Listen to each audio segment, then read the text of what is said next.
ako talaga mainit at nakikinig ang Pilipinas ngayon. Kayong madurubista. Mainit talaga. Ayan yung mga police chief ko. Dumaan yan sila. Koy, pati si Danao, pati si... Alam nila yan, mainit talaga ako sa droga. Mainit talaga ako sa droga. Kaya mabutit na lang, wala na akong trabaho ngayon.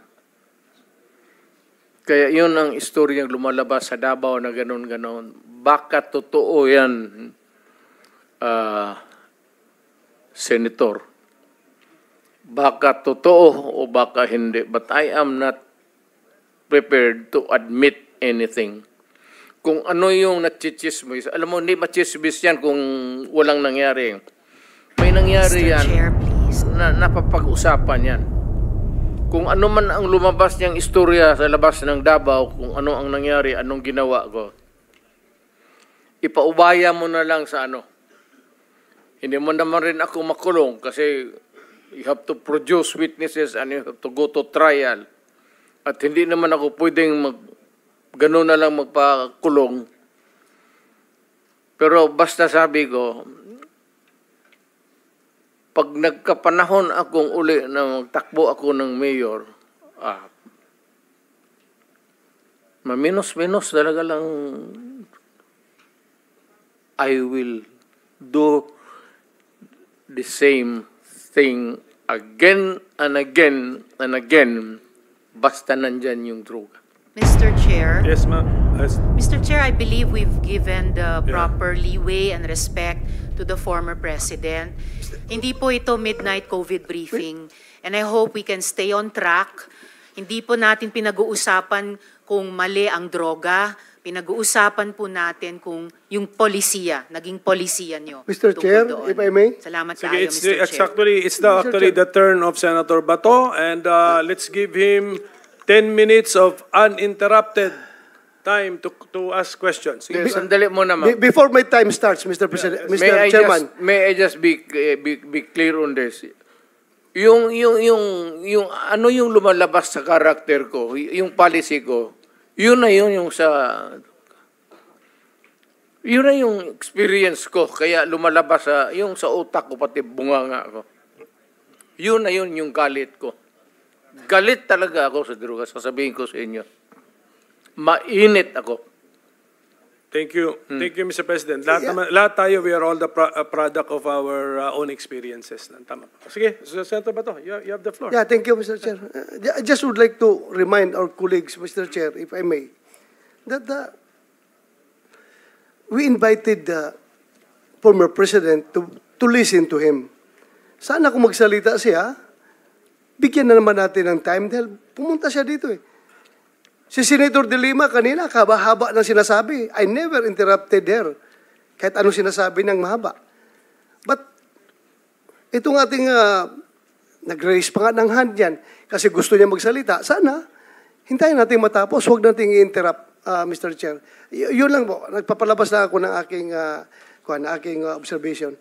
Salamat, salamat sa Senator. Pero yun, nasabi ko na rin, nalabas ko na yung galit ko.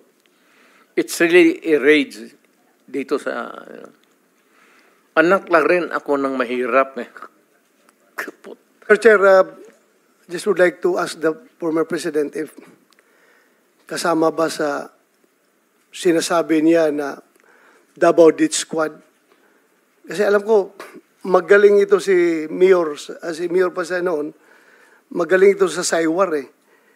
Yung meron siyang abilidad wherein yung mga kriminal pwede niya ma-encourage magbabarilan na magpapatayan yung mga kriminal. Kasama ba yung mga former mga criminal mayor na Mr. President na may turing mo na yun na rin kinukonsider mong death squad as for euphemism. Sinasabi mo lang death squad yung mga kriminal na who are killing each other. Magtanim ko lang ng intriga. Intriga, ginagawa mo, kaya sila nagbabarailan. Diyan ako mahusay. Magtanim, kaya ako na presidente.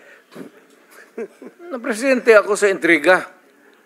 Magtanim ka lang ng intriga dito, intriga doon. Alam mo, utosan mo lang ito, gawin mo to, tapos magputok yan. And that would start the war. Hindi naman kailangan na, ilang kayo na dumaan, Danao, Koy, pati Archie Gambo. May inutos ba ako sa inyo na talian mo ang tao, patayin mo? Ngayon, sabihin mo sa kanila ngayon, nandito na tayo kasi yun ang ano sa akin extrajudicial killing. May inutos ba ako sa inyo ni minsan na patayin yung kriminal na nakatali dyan o nakahiga? Tell the people now, bago tayo mamatay, ikaw, Senator De La Rosa, did I ever tell you to shoot a criminal na defenseless na nahuli na ninyo? Never in my whole life, Mr. President. I can tell you, Mr. May Chairman. sinabi ba ko sa inyo na isalvage ninyo yung tao? Never, Mr. President. Alam mo bakit? Di ba sinabi ko sa inyo, huwag ninyong gawin yan kasi yung karma. Babalikan tayo ng babalikan. Kaya tayo umiiwas But Mr. President, I would like to make it clear na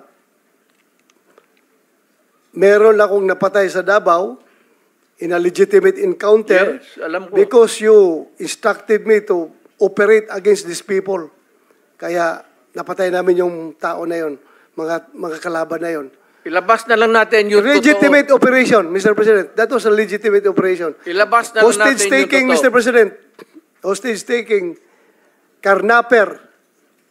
Marami ko napatay. Kidnapper. Doon sa bangko. Na doon, nag-withdraw pa ng pera sa bangko. Sabi mo sa akin, Bato, siguruhin mo yung mga kriminal na yan, dinala nila dito yung kidnap victim dito sa Davao at dito pa mag-withdraw ng pera, siguruhin mo na mahuli ninyo yan. Pag lumaban, you know what to do. That's your word. True enough. Patay yung mga kidnapper, Mr. President. Nandoon ako. Yeah, because ayaw mong may mga kriminal na papasok sa ating syudad. Bigo mo po, kidnapin mo yung babae, dalhin mo sa Cotabato, Patayin. tapos ibalik mo sa Davao, kakain ka pa doon sa bahay ng papalutuin mo pa yung in-check doon sa... Tapos pagbaba nila, nandun ako na yan sila. Sabi ko, patayin ninyo yan.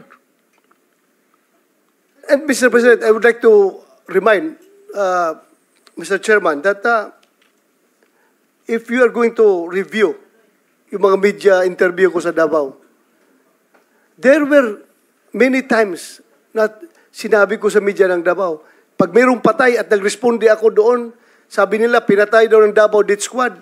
Openly, sinasabi ko, kayong mga Death Squad dyan, kung sino-sino yung nagpa-Death Squad dyan, magaling lang kayo pumatay ng walang kalaban-laban. Andito ako. Ako si Colonel Bato. Kung gusto ninyo ng barilan, dito kayo sa akin at lalaban ako sa inyo. Kung sino yan nagpa-Death Squad na yan. Kaya mali po na sabihin na kami pong mga dating sa Davao na Chief of Police ay membro ng Death Squad. Siguro, Senator Risa was not listening to the answer of General Danao. Mr. Nung Chair, I sinabi was niya listening. It was the former president who said na ang mga PNP ang death squad. I not me. declare a suspension.